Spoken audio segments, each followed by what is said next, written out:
রাসেল ভাইপারের দংশনের শিকার হলে কি করবেন? শুধু রাসেল ভাইপার নয়, যেকোনো সাপের কামড়ের শিকার হলে রোগীকে নিকটস্থ হাসপাতালে নিয়ে যেতে হবে দ্রুত। পরবর্তীতে করণীয় হল আক্রান্ত ব্যক্তিকে বারবার আশ্বস্ত করতে হবে এবং সাহস দিতে হবে।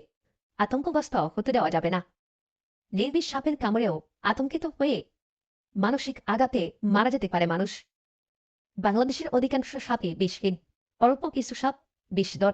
আবার বিষধর সাপ পর্যাপ্ত বিষ ঢুকিয়ে দিতে ব্যর্থ হতে পারে। এসব জানানোর মাধ্যমে রোগীকে আশ্বস্ত করা যেতে পারে। আক্রান্ত অঙ্গ অবশ্যই স্থির রাখতে হবে। হাতে কামড়ালে হাত নাড়ানো যাবে না। পায়ে কামড়ালে হাঁটাচলা করা যাবে না। স্থির হয়ে বসে থাকতে হবে। আক্রান্ত অঙ্গ ব্যান্ডেজের সাহায্যে একটু চাপ দিয়ে পেঁচাতে হবে। একে পেশার ইমোবিলাইজেশন বলে। ব্যান্ডেজ না পাওয়া গেলে গামছা, ওড়না বা এ জাতীয় কিছু ব্যবহার করা যেতে পারে। আক্রান্ত স্থান সাবান দিয়ে আলতোভাবে ধুতে হবে, অথবা ভিজা কাপড় দিয়ে আলতোভাবে মুছতে হবে। ঘড়ি বা অলংকার বা তাবিজ, তাগা ইত্যাদি পরে থাকলে খুলে ফেলতে হবে। রোগীকে আধ শোয়া অবস্থায় রাখুন। যদি রোগী শ্বাস না দেন তাহলে তাকে মুখে শ্বাস দেওয়ার ব্যবস্থা করুন।